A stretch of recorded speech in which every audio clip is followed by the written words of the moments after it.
BJP को 200 seat दूरी की कौड़ी साबित होगी। टीएमसी नेता शत्रुघ्न सिन्हा ने क्या दावा किया, सुने।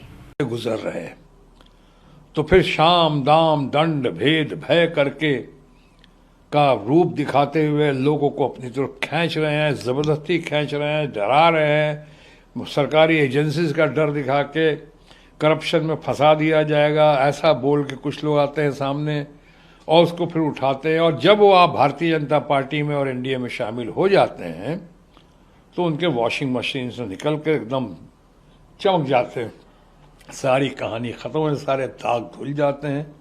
लेकिन अगर नहीं आते हैं और नहीं मानते हैं, अपने निष्ठा पे और अपने कमिटमेंट पे अगर वो अडिग रहते हैं, तो फिर ऐसे लोगों को तकलीफ दिया जाता है, रगड़ा जाता है, जेल भेजा जाता है।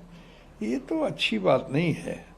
और इसे हमें तो कई बार ताज्जुब होता है कि माननीय प्रधानमंत्री जब भी कल परसों ही कह रहे थे कि भ्रष्टाचारियों का हम एक्शन लेंगे और कोई भ्रष्टाचारी जो है सब जेल के सलाखों के पीछे जाएगा, तो ये तो इनके परिवारवाद की जो बात करते उसी की तरह हास्यास्पद हो गया। ये जैसे परिवारवाद की बात करते तो मैं तो जानता हूँ, इतने सालों भारतीय जनता पार्टी में अपने दोस्तों के साथ रहा हूँ।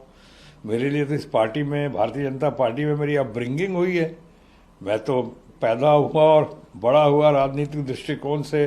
भारतीय जनता पार्टी मुझे तो लेकर गए थे वहाँ पे भारत के महान मार्गदर्शक सही मायनों में, और भारत रत्न नानाजी देशमुख, उन्होंने अटल बिहारी वाजपेयी जी फादर फिगर, या आडवाणी जी हमारे सबसे बड़े नेता, फ्रेंड, फिलोसफर, गाइड, गुरु।